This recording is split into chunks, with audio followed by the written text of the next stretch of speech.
আসসালামু আলাইকুম। জানিয়ে দিব এই মাত্র পাওয়া সংবাদ। প্রথমেই বলে দিচ্ছি সংবাদ শিরোনাম, এরপর বলবো বিস্তারিত।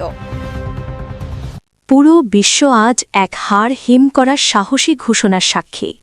আজ সবথেকে বড় ব্রেকিং নিউজ। হাজারো মামলার পাহাড় মাথায় নিয়ে গর্জে উঠলেন শেখ হাসিনা। আজ সন্ধ্যায় সরাসরি ভাষণে তিনি ঘোষণা করলেন, মামলা দেখে ভয় পাই না, অচিরেই আমি দেশের মাটিতে ফিরবই। হাসিনার এই এক হুঙ্কারে আজ থরথর করে কাঁপতে শুরু করেছে বর্তমান বিএনপি সরকারের সিংহাসন। আজ সন্ধ্যার ভাষণে ঠিক কোন মাস্টার প্ল্যান ফাঁস করলেন হাসিনা এবং তার এই ফেরার ঘোষণার নেপথ্যে থাকা সব রোমহর্ষক সত্য জানতে ভিডিওটি 1 সেকেন্ডও না টেনে শেষ পর্যন্ত দেখুন। আরপু জানাবো, ঢাকার ঢাকা সেনানিবাসে বাংলাদেশ বিমানবাহিনীর গুরুত্বপূর্ণ কমান্ড সেফটি সেমিনার অনুষ্ঠিত। বিমান নিরাপত্তা জোরদারে নতুন দিক নির্দেশনা ও সচেতনতা বৃদ্ধির ওপর বিশেষ গুরুত্ব।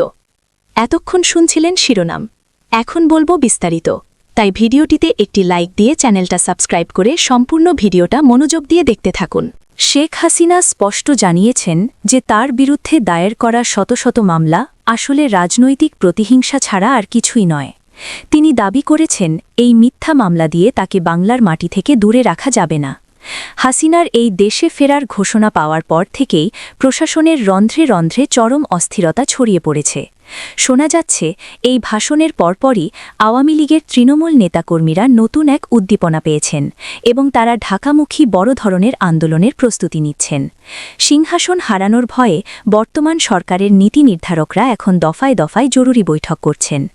সবথেকে বড় অবিশ্বাস্য সত্য হল, শেখ হাসিনা আজ তার ভাষণে এমন কিছু প্রমাণ জনসম্মুখে এনেছেন যা দিয়ে তিনি বোঝাতে চেয়েছেন আন্তর্জাতিক মহল এখন তার পাশে রয়েছে।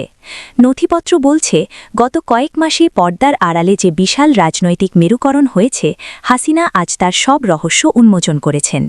যে মামলাগুলোকে বিএনপি সরকার তাদের তুরুপের তাস মনে করছিল, হাসিনা সেগুলোকে তুড়ি মেরে উড়িয়ে দিয়ে রাজপথে ফেরার ডাক দিয়েছেন। গোয়েন্দা সংস্থাগুলো বলছে, এই একটি ঘোষণা কেন্দ্র করে সারা দেশে এক বিশাল গণজোয়ার সৃষ্টি হতে পারে, যা সামাল দেওয়া প্রশাসনের পক্ষে কঠিন হয়ে পড়বে। বিশেষ করে বর্ডার এবং এয়ারপোর্টগুলোতে এখন হাই অ্যালার্ট জারি করা হয়েছে, কারণ হাসিনা যে কোনো সময় দেশে ঢুকে পড়ার সম্ভাবনা তৈরি হয়েছে।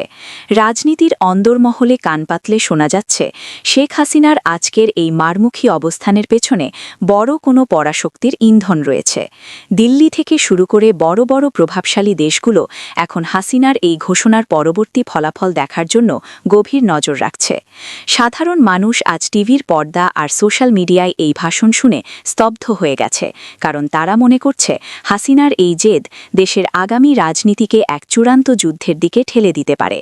বিএনপি সরকার এখন এই ভাষণ প্রচার ঠেকানোর জন্য বিভিন্ন মাধ্যমে কঠোর ব্যবস্থা নেওয়ার চিন্তা করলেও সাধারণ মানুষের কৌতূহল এখন আকাশচুম্বী।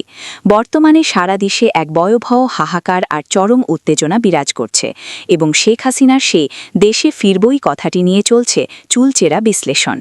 আজকের এই বিশেষ প্রতিবেদনে আমরা হাসিনার সাহসী ভাষণ এবং বিএনপি সরকারের সিংহাসন নড়ে ওঠার নেপথ্যে সব অন্ধকার সত্য আপনাদের সামনে তুলে ধরলাম।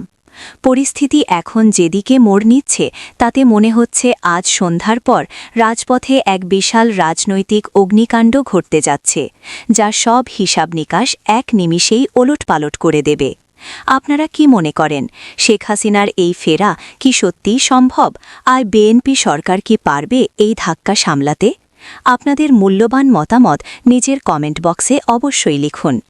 ব্রেকিং নিউজের প্রতিটি আপডেট সবার আগে পেতে ভিডিওটি এখনই শেয়ার করুন এবং আমাদের সাথেই থাকুন। ঢাকায় ঢাকা সেনানিবাসে অবস্থিত বিমানবাহিনী ঘাঁটি বাসারে সম্প্রতি অনুষ্ঠিত হয়ে গেল বাংলাদেশ বিমানবাহিনীর একটি গুরুত্বপূর্ণ আয়োজন, কমান্ড সেফটি সেমিনার। বাংলাদেশ বিমানবাহিনীর তত্ত্বাবধানে আয়োজিত এই সেমিনারে বাহিনীর বিভিন্ন ইউনিটের উচ্চপদস্থ কর্মকর্তা, পাইলট, প্রকৌশলী এবং সংশ্লিষ্ট নিরাপত্তা বিশেষজ্ঞরা অংশগ্রহণ করেন। সেমিনারের মূল উদ্দেশ্য ছিল বিমান চলাচল ও সামরিক কার্যক্রমে সর্বোচ্চ নিরাপত্তা নিশ্চিত করা, ঝুঁকি হ্রাস করা এবং ব্যবস্থাপনা সম্পর্কে সচেতনতা বৃদ্ধি করা। অনুষ্ঠানে বক্তারা বলেন, একটি পেশাদার বিমানবাহিনীর জন্য নিরাপত্তা ব্যবস্থাপনা অত্যন্ত গুরুত্বপূর্ণ একটি বিষয়। প্রযুক্তির উন্নয়ন ও অপারেশনাল জটিলতা বৃদ্ধির সাথে সাথে ঝুঁকিও বেড়েছে, তাই সময়োপযোগী পরিকল্পনা ও প্রশিক্ষণের মাধ্যমে এসব ঝুঁকি মোকাবিলা করা জরুরি। সেমিনারে বিভিন্ন দুর্ঘটনা বিশ্লেষণ, প্রতিরোধমূলক কৌশল এবং নিরাপত্তা সংস্কৃতি উন্নয়নের উপর বিস্তারিত আলোচনা করা হয়। পাশাপাশি আধুনিক সেফটি ম্যানেজমেন্ট সিস্টেম প্যাসিমেস আসেমায়ন এবং আন্তর্জাতিক মান বজায় রাখার বিষয়েও গুরুত্ব আরোপ করা হয়। সেমিনারের একাধিক সেশনে অংশগ্রহণকারীরা তাদের অভিজ্ঞতা বিনিময় করেন এবং বাস্তবভিত্তিক সমস্যার সমাধান নিয়ে মতামত তুলে ধরেন। এতে করে মাঠ পর্যায়ের বাস্তবতা ও নীতি নির্ধারণী পর্যায়ের পরিকল্পনার মধ্যে একটি কার্যকর সমন্বয় গড়ে তোলার সুযোগ সৃষ্টি হয়। এছাড়া প্রশিক্ষণ কার্যক্রম আরও উন্নত করা, মানবিক ত্রুটি কমানো এবং প্রযুক্তিগত সহায়তা বাড়ানোর বিষয়ে সুপারিশ করা হয়। অনুষ্ঠানে প্রধান অতিথি হিসেবে উপস্থিত ঊর্ধ্বতন কর্মকর্তা তার বক্তব্যে বলেন, নিরাপত্তা শুধু একটি প্রোটোকল নয়, এটি একটি সংস্কৃতি যা প্রতিটি সদস্যের মধ্যে ধারণ করতে হবে। তিনি আরও বলেন, বিমানবাহিনীর প্রতিটি মিশন সফলভাবে সম্পন্ন করার পেছনে নিরাপত্তা ব্যবস্থার ভূমিকা অপরিসীম। তাই প্রতিটি পর্যায়ে দায়িত্বশীলতা ও সচেতনতা নিশ্চিত করতে হবে।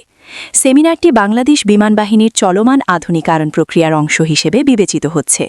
এর মাধ্যমে বাহিনীর সদস্যদের মধ্যে নিরাপত্তা বিষয়ে জ্ঞান ও দক্ষতা বৃদ্ধি পাবে বলে আশা করা হচ্ছে। সামগ্রিকভাবে এই আয়োজন ভবিষ্যতে আরও নিরাপদ ও কার্যকর অপারেশন পরিচালনায় গুরুত্বপূর্ণ ভূমিকা রাখবে বলে সংশ্লিষ্টরা মনে করছেন।